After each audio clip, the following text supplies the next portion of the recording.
Good morning again. It is indeed a privilege to be here at this wonderful Cathedral of Praise campus, and the offerings that they always do for us to let us use their facilities whenever we need it. I'm going to ask Dean Lewis, the First Lady of Cathedral of Praise, to please come forward and do a welcome on behalf of Cathedral. Well, I don't really consider myself the First Lady. However, thank you very much for that sweet introduction. I'd like to say welcome to Cathedral of Praise. We are so honored to host this historical event today. My husband is Mike Lewis, the senior pastor here at Cathedral, and he asked me to please offer his regrets. He really would love to be here, especially because he's such a lover of history, and especially the American Revolution. However, the commute to Asia just wouldn't have worked out this morning. He and my son-in-law have been there. Well, actually, they'll be coming home on Thursday, and they've been there for 3 weeks.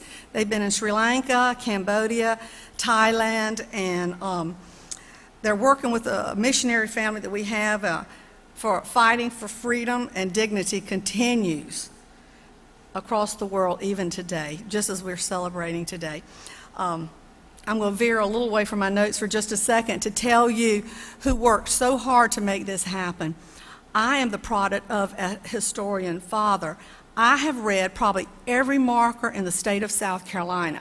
If we happened to pass by it, we stopped put on brakes, wheeled around, and we were back there reading that marker. So I'm telling you, my dad is probably running through the streets of heaven right now saying, my daughter is putting up part of the team that's celebrating putting up the marker. So thank you for the privilege of being a part of this great event. Seeing such a gathering of the community representatives would just so delight Mike, because he is so much about community. Over the last 23 years, we have built Cathedral on the foundation of relationships with a strong vision for the church to not stay contained in these walls, but to reach out and make an impact in our community, locally, nationally, and globally. Speaking of our walls, could you please excuse this? This is a little bit of construction. This is phase 3 of our renovation of this room. You officials really understand the process can be quite messy at times, but the end is quite worth it. We're privileged as a church to own many acres down at Windsor Hill Plantation. The history of this land has fascinated us from the very beginning. We actually selected the mascot for Cathedral Academy to be a general, and it was inspired really because of General Moultrie. And several of our Cathedral students are actually with us today. But as we participate in this historic event, we'd like to renew our commitment to walking wisely, purposefully, and bravely today, so that the generations to come will look back and say that we as a community and as a church served them well. It is now my pleasure to invite Mayor Heitzler as he presents a brief history about the Windsor Hill Plantation. Join me in welcoming him. Well, hello everybody. Lynn Sineth, where are you, Lynn? I'm here under the limelights and I can't see you. Raise your hand. Well, doggone it, she's my instructional specialist and she reads every word we ever write, and so her heart and soul is in this marker. I wanted to recognize Lynn. And also Jessica Johnson. Jessica is right there looking back at me. Raise your hand. She makes the work look really, really good when we produce our booklets. But today I feel very, very honored to bring greetings from the people of the city of Goose Creek, because to the people of North Charleston, and this is a joint effort of the Goose Creek folks and the North Charleston folks, because the rainwater doesn't know any political boundaries, and the water that falls here in Charleston County and Dorchester County forms the headwaters of Goose Creek, and it flows into Goose Creek and through North Charleston and through Hanahan. And so all of us share a marvelous legacy, and it's a legacy that we share as South Carolinians. So let's get on with the PowerPoint. And I hope that before we get done, you'll know why the pre-slide was the slide of the flag that we love, the second most flag that we love. And we pledge to the United States of America, but this banner is always nearby and always in our hearts. But Windsor Hill, a crest for fallen heroes, and there's a plural on that word, heroes. There was more and important folks other than our beloved Major General William Moultrie that was buried there. It's a crest for fallen heroes. And of course, you saw the marker a little earlier. The Windsor Hill Plantation featured prominent land rising 50 feet above freshwater swamps at the head of Goose Creek in the South Carolina coastal plain. Wetlands with thick forests bordered Windsor Hill, and the plantation prospered during the colonial era. But most remember the prominence as the burial place of Major General William Moultrie, the famous American patriot. Notwithstanding the importance of that remarkable man, Windsor Hill sheltered other notable colonial and early 19th century personalities who contributed to the development of South Carolina. Today, the burial ground is no longer a hill.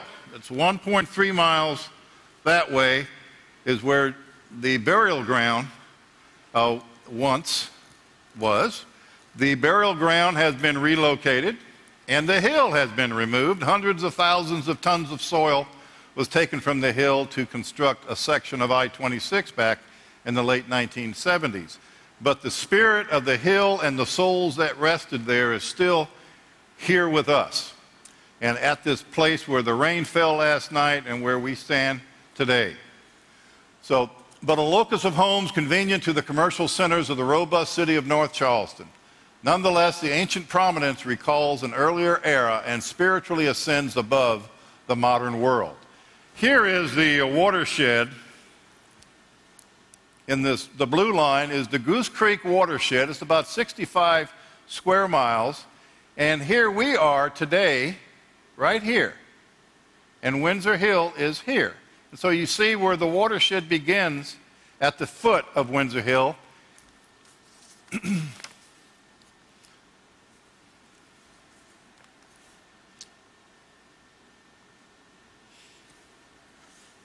Oh, now they started working too well.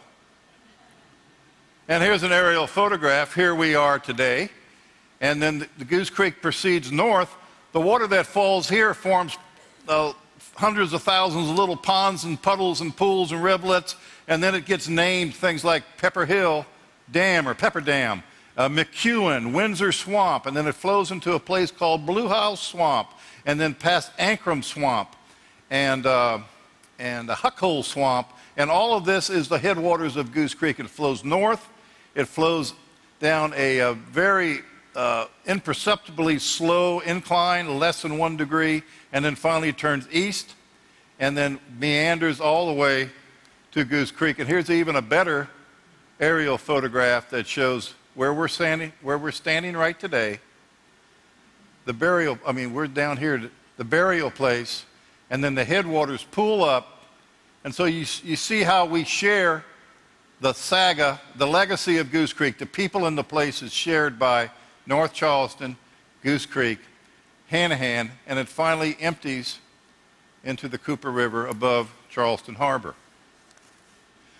If you look at any of the old South Carolina maps, they'll note Windsor Hill. It was an important place, not just it was an important place geographically, because you'll notice that 3 of the early parishes came together at the hill.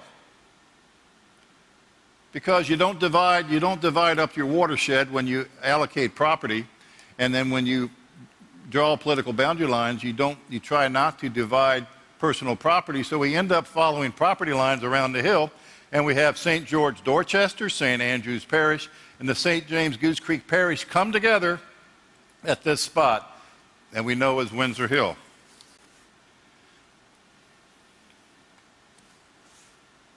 James Child was a sturdy carpenter who found work in Charleston after arriving from England in the late 17th century.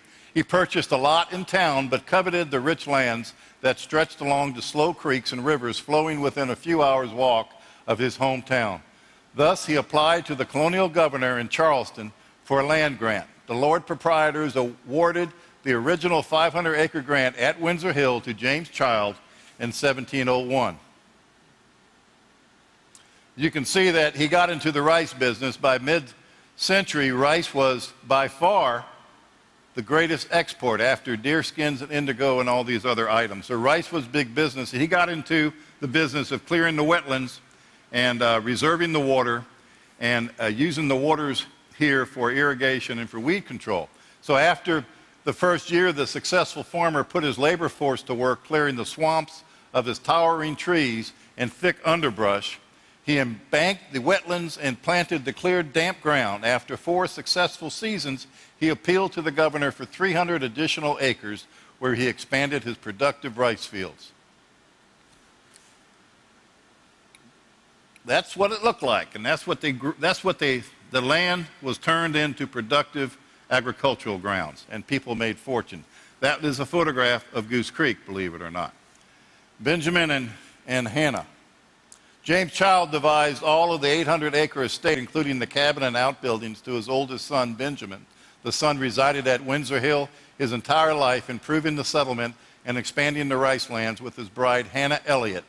The prosperous estate descended to Mary, the only daughter of Benjamin and Hannah, and passed into possession of John Ansley when he wed Mary in 1749. John and Mary Ansley erected a 2-story wood-sided home with large Dutch fireplaces on each side like bookends. A wide stairway approached the portico, led to the double door, and ascended from the foyer along a central staircase to upper bedrooms. In addition to the main house, the settlement included a large 2-room brick barrack in a 28-foot square. One room served as a kitchen and featured a walk-in hearth where iron pots hung beneath the towering mantel. There, the lead servant, addressed as Mom, cooked meals for all and resided in the adjoining room where a smaller fireplace heated the living space during the chilly, albeit brief winters. 4 slave quarters stood 200 feet apart from the main house near the ever-expanding rice fields. The 16 by 20-foot slave cabins featured arched brick hearths and chimneys, highly unusual features for slave abodes on Carolina plantations. The imposing main house and settlement suited the ascending Ansley family, who moved among the new rich of Carolina and traveled by carriage to Charleston townhouses for social exchange and refreshing harbor breezes. John Ansley expanded the Windsor Hill rice lands through purchases and grants until his remarkable inland rice plantation returned impressive harvests. When Colonel John A. Ansley died in 1776, his daughter Hannah inherited the plantation. And this is a map drawn around the Revolutionary time, and you see Ansley is drawn here, but it's drawn too far north and west. It should have been right here. But I just wanted to note that because Ansley was an prominent family, and it was noted on that map. Now, this is not Windsor Hill, but it's such a beautiful painting, I wanted to show it to you. This is what people that had an emotional attachment to those rice fields saw in the rice lands, a great fortune, and it underpinned their culture. Alice Ravenel Sass.